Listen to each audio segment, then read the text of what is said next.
Hi friends, భగీరా మన star director Prashanth Neel గారు story ఇచ్చినటువంటి ఈ మూవీని నిర్మించింది వచ్చేసి సలార్, కేజీఎఫ్, కాంతారా లాంటి బిగ్ హిట్స్ ఇచ్చినటువంటి హంబోలా ఫిలిమ్స్ వాళ్ళు అయితే నిర్మించారు.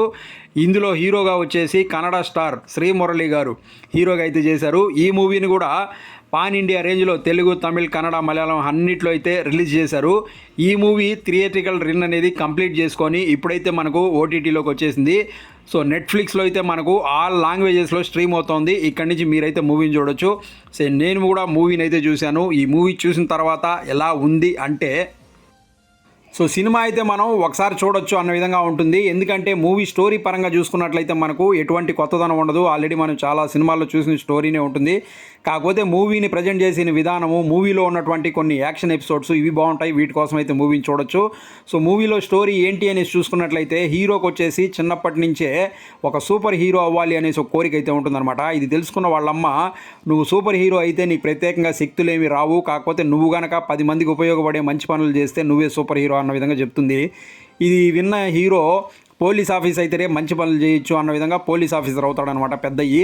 ఆయన వెంటనే అతని ఏరియాలో జరిగే అన్యాయాలు, అక్రమాలు ఇవన్నీ అరికట్టడం స్టార్ట్ చేస్తారు.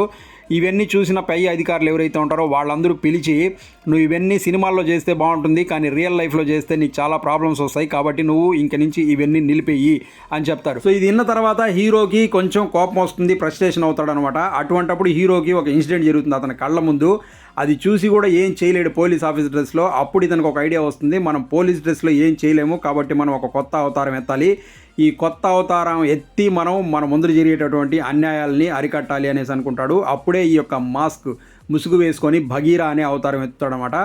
సో ఇలా ఎత్తిన తర్వాత అతను ముందు జరిగేటటువంటి అన్యాయాల్ని హీరో ఏ విధంగా అరికట్టాడు, దీనివల్ల హీరోకి వచ్చిన ప్రాబ్లమ్స్ ఏంటి అన్నదే మనం మూవీలో చూడాల్సి ఉంటుందన్నమాట. సో ఇది మనకు స్టోరీ. సో ఇటువంటి స్టోరీస్ చెప్పేటప్పుడు, అంటే ఇటువంటి రొటీన్ స్టోరీస్ చెప్పేటప్పుడు ఇక్కడ డైరెక్టర్ కొంచెం కేర్ తీసుకోవాలి. అదేంటి అంటే ఇక్కడ వచ్చేటటువంటి ఎమోషన్స్ కనుక చూసే జనాలకు కనెక్ట్ అయిందంటే మూవీ అనేది సూపర్ డూపర్ హిట్ అయిపోతుంది. కానీ మనకు ఈ మూవీలో అక్కడ ఎమోషనల్ సీన్స్ అనేటివి వస్తూ ఉంటాయి, కానీ అవి మనకు ఎక్కడ కనెక్ట్ అవ్వవు. ఎగ్జాంపుల్ చెప్పాలంటే హీరో స్టేషన్లో కూర్చొని ఉండేటప్పుడు ఆ హీరో స్టేషన్ ఎదురుగా ఒక అమ్మాయి వచ్చేసి కిరోసిన్ పోసుకొని అంటించుకుంటుంది. ఆ సీన్ జరిగేటప్పుడు చూసినట్లయితే హీరో చాలా ఫీల్ అయిపోతాడనమాట. కానీ మనం చూసేటప్పుడు మనకు అటువంటి ఫీలింగ్ అనేది అక్కడ రాదు. అదేవిధంగా ఇక్కడ కొన్ని సీన్స్ ఇటువంటివి వస్తూ ఉంటాయి.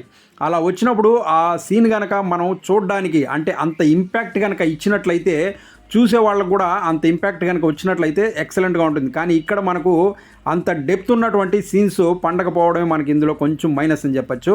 దానివల్ల మనకు మూవీ అనేది పెద్దగా ఇంపాక్ట్ ఇవ్వకపోవచ్చు. కానీ మూవీలో మనకు ఏదైనా హైలైట్ ఉంది అంటే యాక్షన్ ఎపిసోడ్స్ గురించి మాట్లాడుకోవాలి.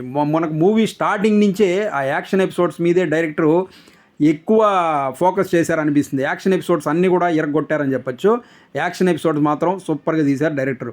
అదే కనుక మూవీ చెప్పే విధానంలో ఆ స్టోరీ పైన కొంచెం కాన్సన్ట్రేట్ చేస్తుంటే ఇంకా బాగుండేది అనిపిస్తుంది.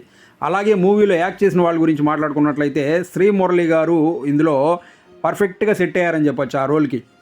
ఇందులో పోలీస్ ఆఫీసర్ రోల్కి, అలాగే ఇంకొక రోల్కి, 2 రోల్కి ఆయన పర్ఫెక్ట్గా సెట్ అయ్యారు.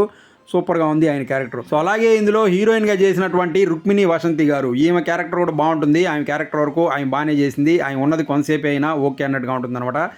ఈ హీరోయినే ఇప్పుడు మనకు ప్రశాంత్ నీల్ ఎన్టీఆర్ గారి సినిమాలో ఓకే అయ్యారంట. ఈమె కనుక ఓకే అయితే సూపర్గా ఉంటుందని చెప్పొచ్చు. సో మిగిలిన క్యారెక్టర్లు ఎవరైతే చేశారో వాళ్ళందరూ కూడా వాళ్ళ క్యారెక్టర్ల వరకు బాగానే చేశారని చెప్పొచ్చు. అలాగే మూవీలో మ్యూజిక్ గురించి మాట్లాడుకున్నట్లయితే బ్యాక్గ్రౌండ్ స్కోర్ మాత్రం బాగుంటుంది, సాంగ్స్ ఓకే అన్నట్లుగా ఉంటాయి. అలాగే కెమెరా వర్క్ కూడా మనకు చాలా బాగుంటుంది. నిర్మాణ విలువలు మాత్రం నెక్స్ట్ రేంజ్లో ఉంటుంది. డబ్బు బాగా ఖర్చు పెట్టి తీశారనేసి మనకైతే చూస్తే తెలుస్తుంది. సో ఓవరాల్గా మనకు భగీరా మూవీ ఎలా ఉంది అంటే, సో ఎవరైతే యాక్షన్ ఎపిసోడ్స్, యాక్షన్ ఫిలిమ్స్ బాగా ఇష్టపడతారో వాళ్ళకి ఖచ్చితంగా నచ్చుతుంది ఈ మూవీ. సో ఏదైనా కొత్తదనంగా చూడాలి అనుకునే వాళ్ళకి మాత్రం మూవీ మాత్రం రొటీన్గా అయితే ఉంటుంది. నాకైతే మూవీ పర్లేదు, ఒకసారి చూడొచ్చు అనిపించింది. ఫ్యామిలీతో కలిసి చూడొచ్చు అంటే చూడొచ్చు, అభ్యంతరకర సన్నివేశాలు అయితే లేవు.